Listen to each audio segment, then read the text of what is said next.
Good morning, everybody. Welcome to Carrow Road, a beautifully sunny Carrow Road, actually, if maybe a little bit chilly, for Norwich City against Hull City this afternoon. We'll be bringing you the team news when it drops in just a moment. This, of course, the third game in 7 days for Norwich City, which started at Derby, then took us on Tuesday night here against Leeds United, 1-1 draw, and we'll see what today brings against the Hull team that is free on the bounce and is certainly improving under Tim Volter. And it's going to be interesting to see how Norwich City line up today. And I guess the big news is whether Jose Cordoba makes it into the starting lineup. He, of course, limped out of their draw against Leeds at half-time. We might have the team news now. We do have the team news now. And the big news is Cordoba does start. So that answers my question very quickly. Norwich City line up like this. In fact, I think it might be unchanged. Gunn in goal. Fisher, Duffy, Cordoba and Doyle as the back four. Nunez, McLean and Slimani in the midfield three. Sienats and Sainz on either flank with Josh Sargent up front. The subs bench: Long, Stacey, Hanley Hills, Forsyth, Forson, Schwartau. Marcondes makes the bench after completing his move to Norwich City last night. And Cade Gordon as well. So unchanged 11 for Norwich City. And the good news, Mr. Paddy Davitt, is that Jose Cordoba is not just back, but starts this afternoon, which, given the way he looked on Tuesday night, is massive. It certainly is, because you always fear with knee injury type, particularly, that could be anything, that could develop into anything ligament-wise. But sounded positive when he spoke to you yesterday, and although he caveated it with, whether he'd go away with Panama, you would assume he will do now. They've got two friendlies, one against Josh Sargent's USA. Probably could do without that from a Norwich perspective, really. Just park him here for 2 weeks, let him rest. But in the here and now, if he's in the starting lineup, he's fit to go. And that's good, because there's no doubt now, and it's the results will tell you, in the recent upturn of Fisher coming in, Doyle switching to the left, Cordoba going in alongside Duffy, that really has given them almost unlocked for me, Hoff ball as we're calling it. So not all down to that, but I think certainly those individuals in that defensive system being asked to do certain things, Fisher particularly in terms of the inverted nature of it, it just looks the best fit. I mean, Johannes, I think, said after might have been Leeds, he's pretty, in his own mind, close to what his best 11 are now to carry out what his style of football. And the fact it's an unchanged team, I think that is an answer. That is his best 11 in his opinion as it stands. Yeah, and that back four, as you said, it's probably not a coincidence the fact that Norwich have settled upon this back four with Fisher and Doyle doing some of the inverting that we've spoken about. Cordoba's sort of quality on the ball, that all of that sort of structural elements have probably coincided with Norwich City's uplifting results. So that doesn't feel like a coincidence. Oh no, absolutely not. No, I mean, don't want to make this an anti-Jack Stacey thing, but just purely zone in on those two. What Jack Stacey offers you in that right full-back position, where his strengths lie, where that probably aligns with what off ball is all about, as we learn more and more each passing week. It's clearly evident, and Kellen Fisher in the side now, and they're here to stay if he continues on this path, that he is a better fit for what Johannes wants to do. No real reflection on Jack Stacey. He's a very good fullback, and in a certain type of team, he's probably a better fullback than Fisher if you want somebody to bomb on and almost offer another body in the final third. But that isn't what this guy is all about, certainly at this part of his early tenure as a Norwich head coach. And as a result, Fisher in, Stacey out, which has obviously then coincided with Cordoba being of a fitness level to come in alongside the rejuvenated Duffy. I don't think it's too much of an overstatement to call him that. And also allowing Doyle, and we saw it here against Watford, 12:30, not that many Saturdays ago, where just being able to step into more advanced areas in between the lines, his composure and his calmness on the ball, and the fact he's got a hell of a shot on him as well. It just that positional change with Fisher coming in and Stacey out, as I say, it feels like it's almost been the catalyst to what now looks like a very cohesive unit with and without the ball. Yeah, and like you said right at the beginning, it does feel like now this is very much Torup's kind of settled team at the moment, and I guess that probably brings us on to Emiliano Marcondes, who signed late last night. I think it was about 8:30, wasn't it? Available today, straight into the matchday squad, straight onto the bench. Obviously, a player that Johannes knows well, but clearly somebody who can add some attacking depth as the team sheets arrive. Pass them down. There you go, Adam. Get two more. There we go. But yeah, I mean, Emiliano Marcondes, someone who has championship vast championship experience with Brentford and Bournemouth, 2 promotions, someone that Johannes Hoftorp knows well. So it's not like he's going to need a long run up to sort of learn styles of play or anything like that. And given the injuries, probably one that did make sense from all angles, really.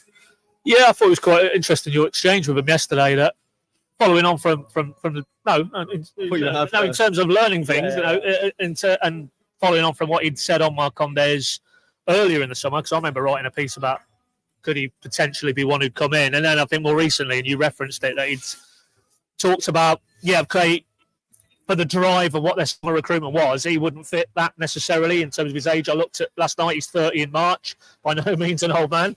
But in football, in terms when you're bringing in players 23 and under, then yes, that does feel jars a little bit. But as he explained, events, dear boy, isn't it? Since maybe the window closed, you've had the Barnes, sadly, gloomier news in terms of when he might be available. We've had 1 or 2 other injuries as well. You referenced them, didn't he? Fashnak and 1 or 2 other players as well. Hernandez, exactly. So you need to react. And at this stage now, it's the free agents. And if there's a player there in Marcondes who he knows very well, spoke about his character as well as ability, the only question mark for me now is his fitness levels and how long it will take him to get up to speed. It's fine, he's on the bench today, but when does he get to a point where he's a justifiable starter? I think that might take a while because he hasn't been in since he left Hibs last season, has he? So I think a little bit of patience with him, but there's no doubt he was good enough to be picked up by Bournemouth and a Premier League grade player. That there's a player there who, if Johannes can unlock what he's all about, he could supplement what's not. And let's be honest, wrote about it in my pointers last weekend. I think, heaven forbid, don't want to talk it up. Josh Sargent gets an injury. Where do they go in the top end of the pitch?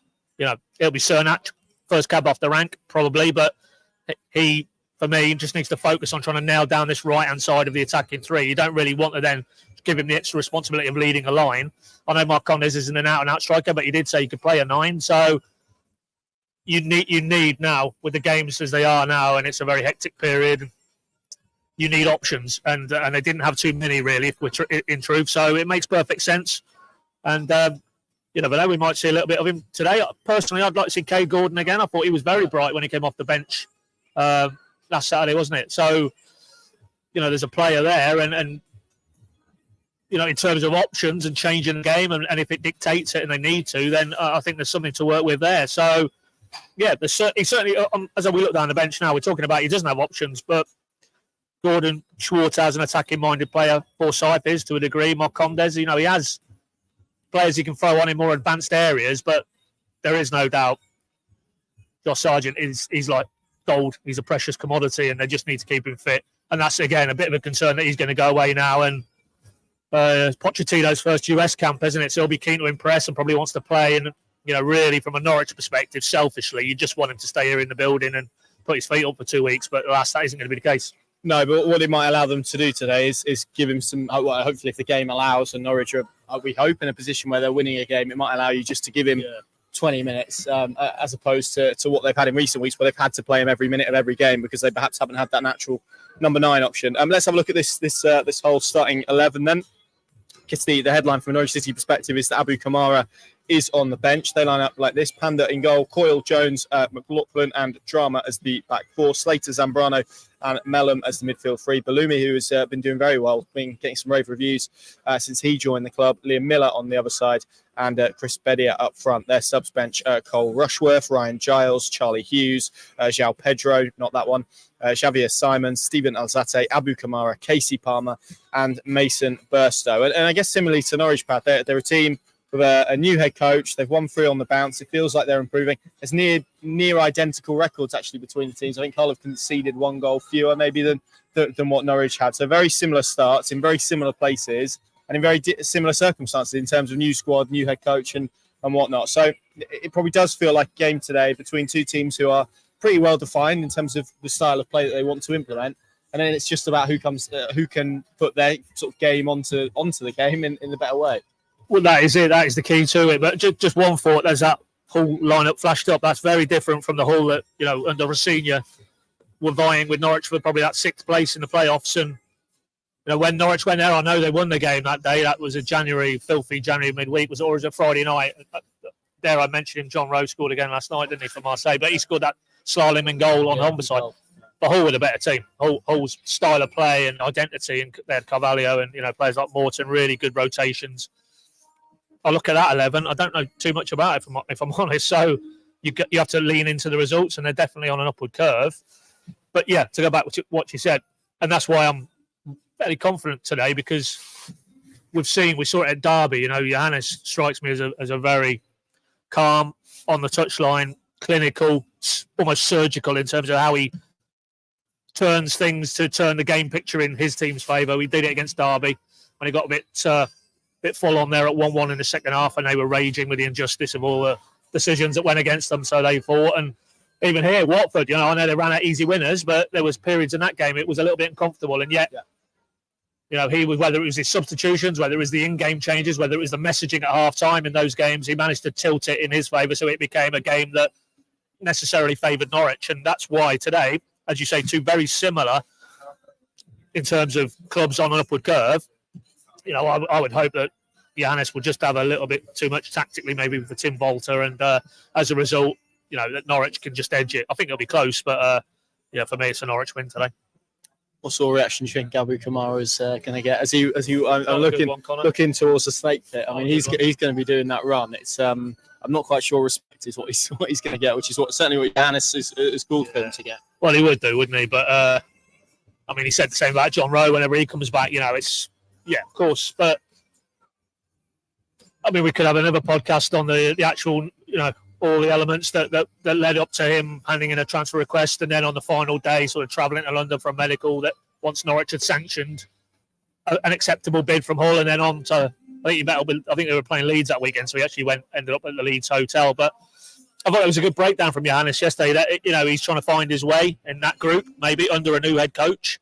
Was starting games, didn't really impress, and he's been, as he is today, on the bench subsequently. So I guess if you're Abu Kamara, all you're interested in is pleasing that head coach and not worrying about a reaction from this fan base. But you strip it back, and the public element of it is he deemed he didn't want to be here, and he handed in a transfer request to facilitate leaving. So if you're a Norwich fan, you're going to take a dim view of that. Why wouldn't you? There's a player who you'd nurtured for your academy. Johannes was very clear, even when he left, he felt he would get game opportunities, maybe not at the speed he wanted them to be this season. He got plenty of exposure in pre-season, didn't put his best foot forward, as Forsyth did. So that was on him. But when all said and done, he didn't want to be here. He didn't feel at this stage of his career Norwich was the fit for him. So good luck to him. Respect probably unlikely when he hits the snake bit for his first warm-up, but I don't think he'll be too bothered about that. What we don't want is that riles him up and he gets on in the second half of a tight game, and heaven forbid he ends up settling it in Hull's favour. That's not the story we want today. So maybe just ignore him would be a better option. And but I've seen a comment there, about if Kamara wanted to leave, why didn't he go back to Portsmouth? That was very clear from the Portsmouth end. Financials, yeah. They were not in the same ballpark as Hull got to.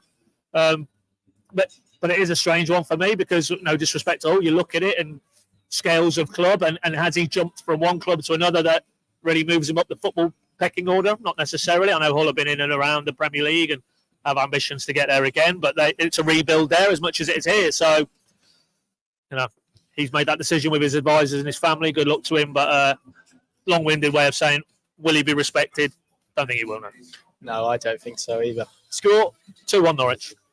I'm going to go goals, 3-2 Norwich, which would be a second 3-2 in a week, which would be good fun. But I think these are. I think there's mistakes in both teams, so that's what's drawn me to that conclusion. Right. But both of them thinking high quality game, then, can't it? Yeah, exactly. We'll see what we get. Penguin.com, of course, the place to go. Plenty of analysis, plenty of reaction. I'll be on the live blog all throughout the afternoon as well to bring you live coverage from Carrow Road, and let's hope that this evening does end in another Norwich City win. 22 games unbeaten here. It's actually 11 months to the day was that last defeat against Blackburn. So let's hope that's not any sort of bad omen, and Norwich City can stretch it. 11 months to today. 11 months today. Yeah, it was the 5th of November, wasn't it? And 11 months ago was that defeat against Blackburn, and 22 game run has followed it. Let's hope Norwich City can preserve it. Thank you very much for watching, and we'll see you again very soon.